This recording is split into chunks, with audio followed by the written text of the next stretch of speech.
Hello' students, কি খবৰ তোমালোকৰ?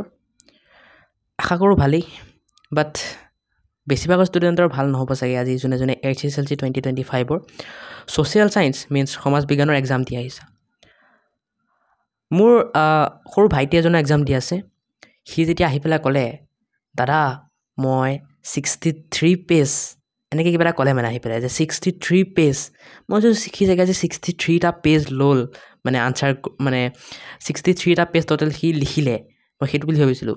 কিন্তু যেতিয়া দেখিলোঁ যে কুৱেশ্যন পেপাৰখনৰে 63 পেজ, মোৰ চকু কপালত উঠিছে। তোমালোকৰ বাৰু কেনেকুৱা অৱস্থা আছিল নাজানো যেতিয়া তোমালোকে দেখিছিলা যে কুৱেশ্যন পেপাৰখন 63 পেজ। মই যদি ভুল হোৱা নাই 63 পেজ আই থিংক। মোৰ তাত ওচৰতে আছে, মই চাই লওঁ ৰ'বা কিমান পেজ। মোৰ মানে কি ক'ম আৰু, ইমান ময়ো দিছিলোঁ বাৰু মেট্ৰিক, কিন্তু ইমানটো অহা নাছিল। য়েছ, 63 পেজৰ কুৱেশ্যন পেপাৰ এখন চাই মোৰে যদি ভয় লাগি গৈছে, আৰু তোমালোকে হ'লা সৰু সৰু ল'ৰা ছোৱালী ক্লাছ 10ত পঢ়া, তোমালোকৰ কেনেকুৱা অৱস্থা হৈছে মই ভাবি গ'লো। মানে মই হয় হাঁহি আছোঁ, বাট মই গম পাইছোঁ তোমালোকৰ মন বেয়া হৈ আছে, কাৰণ বহুতে কৰিব পৰা নাই। আৰু মোক যিমান ল'ৰা ছোৱালীক সুধিছোঁ সকলোৱে কি কৈ আছে যে আজি ছ'চিয়েল ছায়েন্সৰ এক্সামখন বেয়া হৈছে, এক্সামটো বেয়া হৈছে। যোনবোৰ কুৱেশ্যন আহিছে এইবোৰ ভিতৰৰ পৰা আহিছে। হয়, ময়ো চাইছোঁ, কথাষাৰ হয় ভিতৰৰ পৰা আহিছে, কিন্তু মানে কুৱেশ্যন পেপাৰখন চাহে মোৰ মানে হেৰি হৈছে 63 পেজ, ধেমালি নহয়।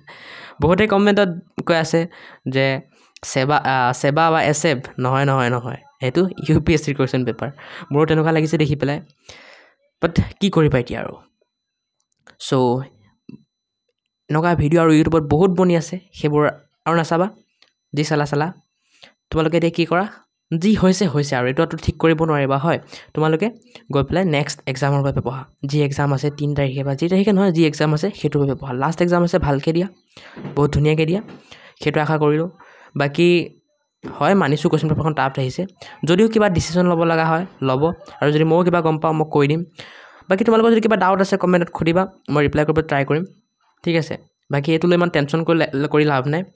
যদিও মানে ধৰা তোমালোকৰ কোনোবা ধৰা পাছ কৰা মাৰ্ক নাপালা, তেতিয়া মোৰ মতে এইটোত গ্ৰেছ দিব লাগে, গ্ৰেছ দিব চাগে, গ্ৰেছ মাৰ্ক, যদি তোমালোকৰ বাকীবোৰ ভাল হৈছে। যদি বাকীবোৰো বেয়া হৈছে তেন্তে নোপোৱা গ্ৰেছ। যদি বাকীবোৰ ভাল হৈছে আৰু এইটোত কমচে কম তুমি 20 বা 22, কমচে কম 20 বা তাৰ ওপৰত যদি পাইছা, তেতিয়া গ্ৰেছ দিব লাগে আৰু দিব চাগে, ঠিক আছে।